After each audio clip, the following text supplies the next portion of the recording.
Denver mengemudikan mobilnya menuju kantor. Namun di tengah perjalanan ia memikirkan keadaan Arabella. Tak bisa dibohongi, ia khawatir dengan keadaan istrinya saat ini.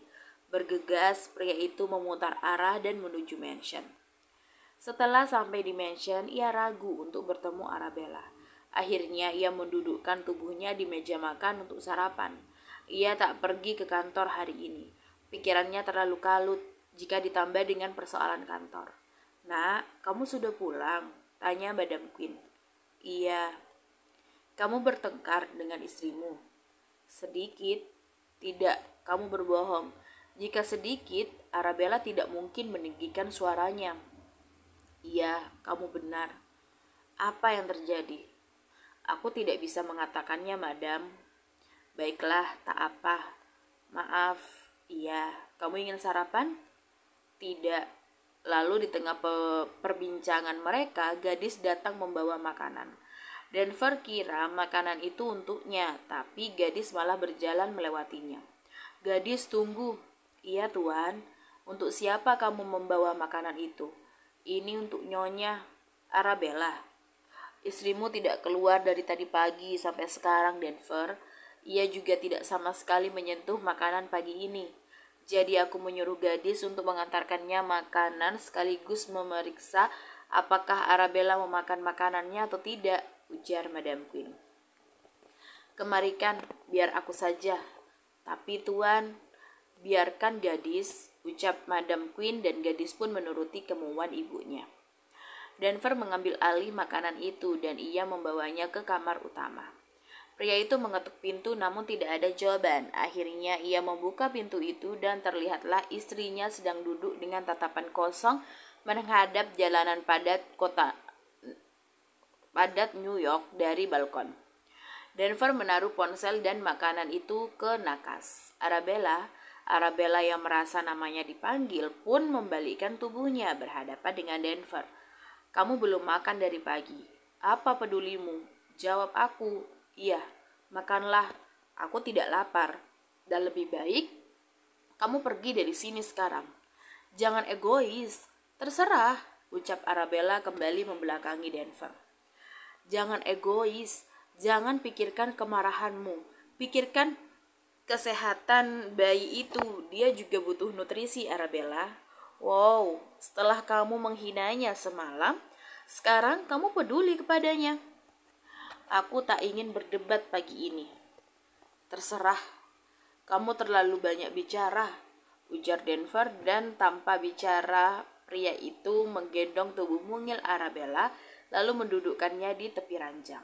"Apa-apaan kamu?" "Aku tak ingin jadi manusia yang kejam karena membiarkanmu mati kelaparan bersama bayimu itu." "Pergilah." "Diam, Arabella." Ucapan Arabella terpotong karena mulutnya segera disumpal oleh Denver dengan makanan. Kunyah dan telan. Begitu saja, apa sulitnya? Arabella hanya menuruti ucapan pria itu. Ia mengunyah perlahan makanannya lalu menelannya. Ia butuh minum, tapi ia gengsi untuk meminta pada Denver. "Kamu ingin minum?" tanya Denver, dibalas anggukan dari Arabella. Denver mengambil gelas yang berisikan air di atas nakas dan memberikannya kepada Arabella. Wanita itu pun meminumnya. "Aku bisa sendiri," ujar Arabella lalu mengambil makanan di tangan Denver. Denver menggelengkan kepalanya dan ia pun mengalihkan pandangannya ke arah wajah cantik Arabella. Namun suara dering ponselnya mengganggunya. "Iya, aku sedang di mansion." "Bisa kamu undurkan jadwal meetingnya?" "Baiklah, aku akan ke sana." Denver mematikan ponselnya, meletakkannya di samping dirinya lalu menatap Arabella dan wanita itu pun membalasnya. Ia memutus kontak mata mereka dan Denver pun pergi meninggalkan Arabella. "Maafkan aku karena akan pergi darimu, Denver," lirih Arabella dan air matanya pun kembali menetes. Deru mobil menandakan kepergian Denver membuat Arabella merasa kehilangan. Namun ia bisa apa? Tak lama Jonathan pun datang. "Kamu harus pergi sekarang juga, Belle. Waktumu pergi dari sini mungkin 30 menit. Cepatlah." "Tapi bodyguard Denver." "Aku sudah membereskan itu. Dan asal kamu tahu, rencana kita hampir berantakan karena Denver tidak bekerja hari ini. Jadi aku bergerak cepat dengan membayar klien penting Denver untuk segera mengadakan meeting sekarang dan pria itu pergi. Jadi ini semua ulahmu. Iya, dan kamu sekarang pergilah ke belakang mansion. Kamu lewat dari sana, aku sudah menyiapkan taksi untukmu menuju bandara. Terima kasih Jonathan. Cepatlah. Arabella akhirnya membuka walk-in closet, mengambil koper yang sudah ia siapkan, dan berjalan ke belakang mansion. Benar apa yang dikatakan oleh Jonathan. Semua bodyguard dan para pelayan tidak terlihat di sudut belakang mansion. Entah apa yang sudah dilakukan oleh pria itu. Di lain tempat, Denver menyenderkan tubuhnya, lalu ia ingin menelpon istrinya. Entah mengapa perasaannya tak enak, namun ia tidak mendapati ponsel itu di sakunya. Putar arah, ponselku tertinggal. Baik tuan. Kedatangan mobil Bugatti milik Denver bersamaan dengan keberangkatan taksi yang dinaiki oleh Arabella membuat Jonathan sesak nafas. Bagaimana bisa Denver kembali secepat itu? Jonathan segera keluar dari kamar Arabella dan berusaha menghentikan Denver. Denver, Jonathan, kamu di sini? Iya. Baiklah, aku harus pergi. Denver, kamu mau kemana? Kamar. Ponselku tertinggal. Dek. Jonathan semakin menahan nafasnya. Jika Denver memasuki kamar itu, pasti dia akan sadar Arabella sudah tidak ada lagi di dalam sana. Denver, biar aku saja. Tidak usah. Denver, Jonathan ada meeting pagi ini dan aku harus cepat. Denver, tunggulah. Denver berjalan dengan angkuh menaiki tangga lalu berakhir di kamarnya. Pria itu memutar knop pintu dan membukanya. Ia berjalan menuju ranjang mengambil ponselnya, namun ia tidak melihat Arabella. Pria itu berjalan ke arah kamar mandi mencari istrinya lalu ke arah walk-in closet. Jantungnya berdebar. Kemana Arabella? Batin Denver. Pria itu semakin kalut.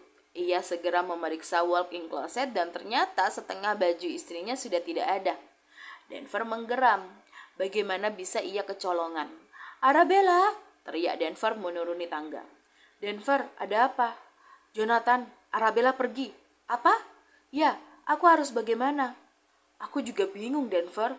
CCTV. Gumam Denver dan pria itu pun segera mengotak-atik ponselnya untuk memeriksa rekaman CCTV. Namun rekaman CCTV itu sudah tidak ada. Mungkin CCTV-nya error. Denver menggeram, bahkan ia sudah mengepalkan tangannya dengan sempurna. Pria itu segera menelpon Bogam. Bogam, iya bos, di mana kamu? Aku ada di markas, bukannya bos sendiri yang memintaku untuk mengurus anak buah kita yang terluka. Sial, sudahi itu. Lalu pergi kerahkan sisa pasukan untuk mencari istriku di seluruh tempat di New York. Kalau bisa sisir semua tempat di Amerika. Baik bos. Denver mematikan sambungan teleponnya. Ia khawatir sekarang, entah mengapa jantungnya seakan berhenti berdetak saat mengetahui istrinya tidak lagi bersama dengannya. Jika dia pergi, tak mungkin di dekat sini. Pasti dia pergi ke bandara. Gumam Denver, sedangkan Jonathan, pria itu sudah berdiri dengan wajah yang pucat pasi. Denver segera menghubungi seseorang. Apa istriku mendatangi bandara hari ini? Biar aku periksa dulu, Tuan Lorenzo. Baiklah. Ya, catatan istri Anda membeli 2 tiket untuk keberangkatan pagi ini. Di mana tujuannya? Inggris dan Korea. Hah? Inggris dan Korea? Ya Tuan Lorenzo, kapan pesawatnya berangkat? Tujuan Inggris sudah berangkat 10 menit yang lalu dan Korea sudah berangkat 5 menit yang lalu Tuan Lorenzo. Sial. Denver menutup teleponnya, ia menggeram. Pria itu menyimpan kemarahan yang bersatu dengan rasa takut. Denver, bagaimana? Pihak bandara bilang Arabella membeli 2 tiket pagi ini. Dia pasti sudah merencanakannya dengan matang kepergiannya. Kamu tak bisa menuduh begitu saja, Denver. Apa yang dikatakan Jonathan benar kan? Arabella memang tidak merencanakan. Ia memang tidak tahu apa-apa. Jonathanlah yang merencanakan kepergian Arabella. Bahkan ia sudah membayar pihak bandara untuk berbohong pada Denver dan menutupi kenyataan bahwa Arabella pergi ke Macau. Sudahlah, aku bisa meminta pasukan. Kamu bisa meminta pasukanmu di Inggris dan Korea untuk melacak Arabella kan? Saran Jonathan. Lakukan itu Jonathan. Baiklah, Jonathan menelpon kepercayaan Lion Cave di Inggris dan juga Korea. Tapi percuma karena Arabella memang tidak berada di sana. Denver, semua sudah kuhubungi. Terima kasih. Jonathan sebenarnya tidak tega melakukan ini pada Denver, tapi sahabatnya ini perlu ditampar dengan kenyataan bahwa semua tuduhan yang dia tuduhkan atas Arabella itu salah. Daran, gumam Denver. Pria itu segera menekan nomor Daran di ponselnya dan tak lama suara Daran pun terdengar. "Iya bos, lacak keberadaan istriku melalui ponselnya." "Baik." Jonathan menelan salivanya. Ia lupa bahwa Denver bisa meminta Daran untuk melacak Arabella. Sekarang semuanya bergantung pada ponsel Arabella. Semoga ponselnya dalam keadaan mati. "Bagaimana Daran?" "Ponselnya terakhir aktif 5 menit yang lalu, bos." "Sial." Denver mematikan sambungan teleponnya. Ia memijit pelipisnya. Pria itu berdecak, tapi segera ia memasuki kamarnya dan mencari petunjuk di sana. Namun hasilnya nihil. Sedangkan Jonathan, pria itu bernafas lega karena harapannya menjadi nyata. Ponsel Arabella mati dan Denver kesulitan untuk mencari Arabella. Ia berharap semoga Arabella bisa menyesuaikan keadaan di Macau. Di sisi lain, seorang wanita terlihat mengusap air matanya di dalam sebuah pesawat dengan tujuan Macau. Ia berat meninggalkan suaminya dan kehidupannya di New York, tapi ia tidak bisa egois. Jika sekarang ia berada di dekat Denver, bisa saja pria itu menyakiti bayinya, kan? Arabella mengelus perlahan perutnya. Ia kembali meratapi nasibnya yang begitu rumit. Ia tahu kesalahannya, tapi haruskah Denver menimpakannya pada bayi yang bahkan tidak bersalah? "Maafkan Mami karena menjauhkanmu dari dedimu, tapi Mami janji, Mami akan menjagamu sekuat tenaga Mami." Arabella kembali menumpahkan tangisannya. Ia sakit memikirkan bagaimana Denver menghinanya dan janin yang ada di kandungan wanita itu. "Dedimu harus diberi pelajaran," gumam Arabella. Jonathan menatap ke arah Denver yang sibuk berkutat dengan dokumen-dokumen di mejanya. Jonathan tahu Denver selama 2 hari ini menyibukkan dirinya dengan urusan kantor. Terlihat sekali Denver membohongi dirinya. Ia terlihat acuh dengan kepergian Arabella, tapi di dalam hatinya Denver tersakiti karena kepergian istrinya itu. "Denver, iya, aku mendapat undangan dari Tuan Antonio. Lalu, kamu bisa pergi kan?" "Iya." "Baiklah, akan ku persiapkan." Jonathan duduk di sofa dengan Denver dan tak lama seorang staf datang menemui Denver dan menyerahkan beberapa dokumen. Jonathan tak menanggapi, ia hanya fokus pada ponselnya, namun sentakan Denver membuat Jonathan mendongakkan kepalanya. "Bagaimana data ini tidak valid? Apa yang terjadi?" Maaf bos, tapi aku sudah memperbaikinya 2 kali. Tetap salah. Kamu tuh bodoh." "Saya akan memperbaikinya lagi bos, 15 menit. Jika kamu belum datang dengan laporan yang benar, kamu kupecat." "Baik bos." Staf itu pun keluar. Jonathan menghentikannya, sedangkan Denver berdiri di balkon dan menyugar rambutnya. "Berikan, aku akan lihat." "Tapi bos bilang ini salah." "Berikan." "Baik." Staf itu pun memberikan laporan keuangannya pada Jonathan dan pria itu pun memeriksanya. "Ini sudah benar kok. Tapi bos bilang aku yang akan menghadapinya." "Terima kasih. Kamu kembalilah." "Baik." Jonathan mendekati Denver dan menepuk pelan pundaknya. "Aku memeriksa laporannya dan itu sudah benar, Denver." "Tidak, itu salah." "Kamu yang salah." "Apa maksudmu?" "Kamu yang salah, Denver. Ada apa denganmu? Aku tahu kamu khawatir pada istrimu, tapi kamu membohongi dirimu sendiri. Lihatlah, kamu luapkan semuanya pada pekerjaanmu, Denver." "Pergilah, Jonathan. Aku ingin sendiri." "Terserah." Jonathan melangkah menjauhi Denver, lalu tak lama ponselnya berdering. "Jonathan, ya, ada yang ingin kamu butuhkan? Kapan kamu mau ke sini?" "Sore ini." "Baiklah, terima kasih." "Sama-sama." Jonathan, bisa aku minta tolong padamu tidak?" "Iya." "Bisakah kamu bawakan jas atau kemeja Denver yang sedang dipakai?" "Memangnya ada apa?" "Aku merindukannya." "Baiklah, terima kasih." "Ya, kamu jaga diri di sana." "Baiklah, sekali lagi terima kasih ya Jonathan." "Iya, sama-sama." Jonathan mematikan sambungan teleponnya. Jonathan membalikkan tubuhnya. Ia bingung bagaimana cara untuk mengambil jas yang sedang dipakai oleh Denver. Ia akan memikirkan itu nanti. Sore hari, Jonathan mendatangi mansion Denver. Ia akan izin untuk menemui keluarganya, agar Denver tidak mengganggunya selama pria itu berada di Macau. Jonathan segera memasuki mansion megah milik Denver dan pria itu bertanya kepada Madam Quinn di mana keberadaan Denver. Dan setelah itu, Jonathan segera menemui Denver yang tengah bersiap untuk pergi ke pesta. "Denver, ya, Aku ada urusan malam ini, mungkin baru pulang besok, jadi maaf aku tak bisa menemanimu ke pesta. Ya, tak apa, baiklah terima kasih. Iya. Denver membalikkan tubuhnya, lalu berjalan menuju walk-in closet. Begitupun Jonathan, pria itu membalikkan badannya, lalu matanya menangkap sebuah jas yang dipakai oleh Denver tadi siang. Jonathan mengulas senyum tipis, ia pun mengambil jas itu dan segera meninggalkan kamar Denver. Jonathan memasuki mobilnya dan segera menuju bandara, ia pun pergi menuju Macau. Sedangkan di tempat lain, Denver terlihat kebingungan. Ia sudah meletakkan jasnya di ranjang, tapi kenapa sekarang malah hilang? Denver memang berencana untuk memakai jas itu ke pesta Tuan Antonio karena Denver sudah memasang microchip pada jasnya. Itu semua ia lakukan untuk antisipasi penjagaan karena Jonathan tidak menemaninya. Namun sekarang jasnya hilang. Di Macau, Arabella menautkan jari tangannya, ia menggigit bibir dalamnya, entah mengapa ia sangat merindukan Denver. Tapi ia tidak bisa untuk menemui pria itu. Jadi ia meminta Jonathan agar membawa jas atau kemeja yang sedang Denver pakai untuk mengobati rasa rindunya. Tak lama pintu hotel diketuk. Arabella membuka pintunya dan terpampanglah Jonathan di sana. Jonathan, iya, masuklah. Jonathan menuruti perintah Arabella. Pria itu mendudukkan dirinya di kursi kecil di dalam hotel sederhana yang ditempati oleh Arabella. Kamu membawanya? Tanya Arabella sembari meletakkan teh hangat untuk Jonathan. Iya, Jonathan pun mengeluarkan jas milik Denver dan segera disambut oleh Arabella.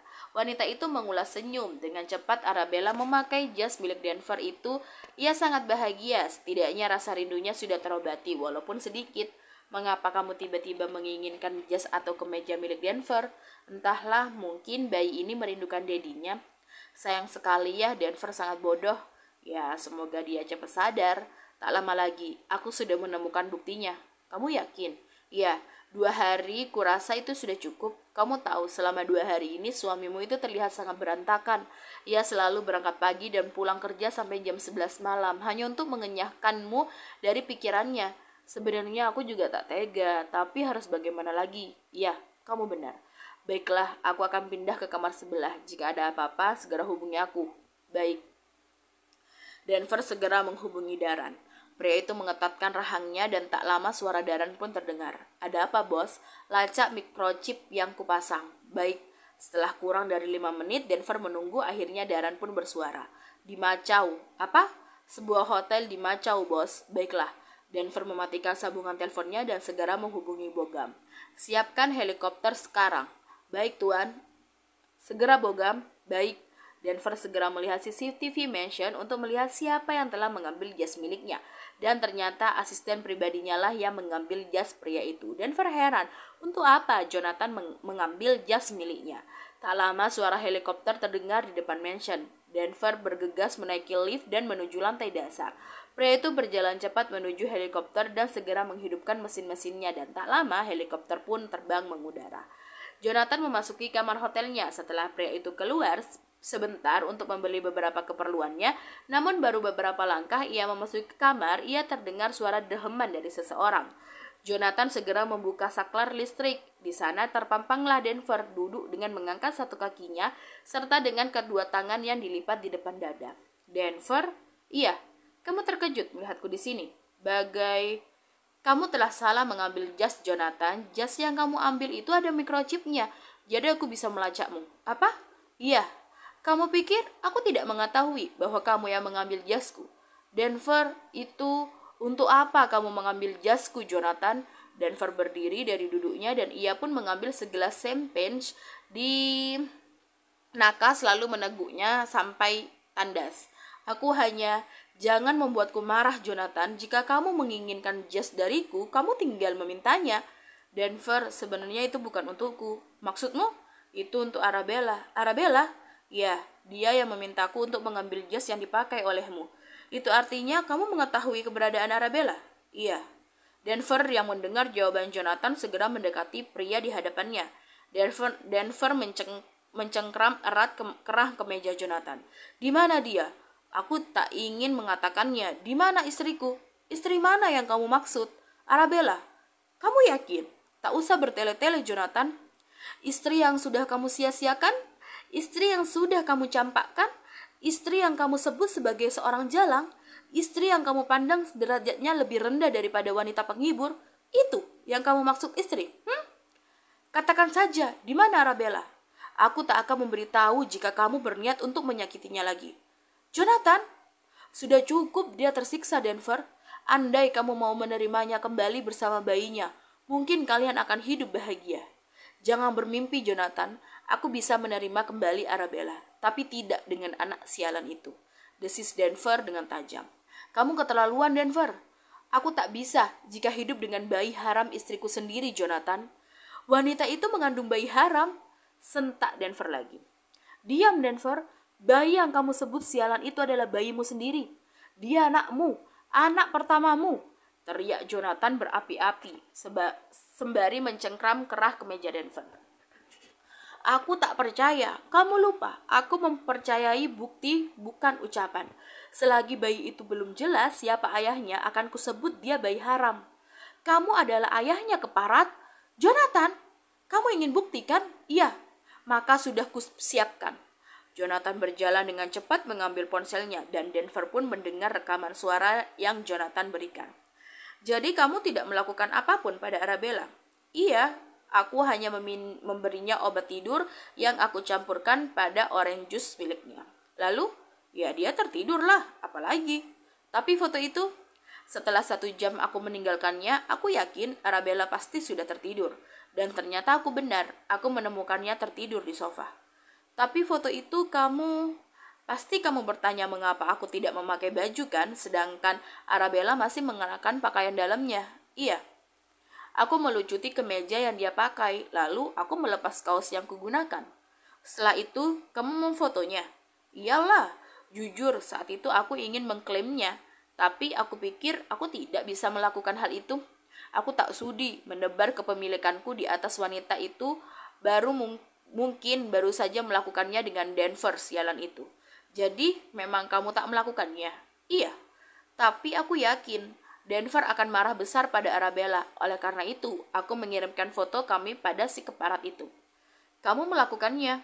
Untuk apa? Ya untuk menghancurkan pernikahan mereka lah, apalagi coba. Jadi, kamu benar-benar terobsesi pada Arabella. Aku mencintainya, dan Denver merebutnya dariku. Bagaimana jika Denver mengetahui semuanya ini? Aku sudah mematikan CCTV apartemenku waktu itu. Jadi Denver tetap akan berpikir bahwa aku dan Arabella telah melakukan hal lain. Lagi pula, aku juga sudah menyuap para pegawai apartemen untuk berbohong dan membuat drama seolah-olah aku dan Arabella adalah sepasang kekasih. Dan benar saja, besoknya Denver datang dan dia pun terjebak. Kamu memang cerdas. Ya, aku tahu. Jonathan mematikan rekaman pada ponselnya dan sekarang Denver berdiri dengan tatapan kosongnya. Kamu dengar? Itu suaraku dan Julian.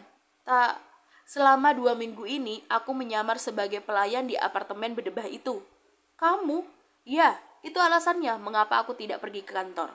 Jonathan, Julian memanipulasimu, Denver. Kamu sudah terjatuh pada egomu sendiri. Andai kamu mau melihat kenyataan dan kejujuran di mata wanita itu, sudah pasti ini semua tidak akan terjadi.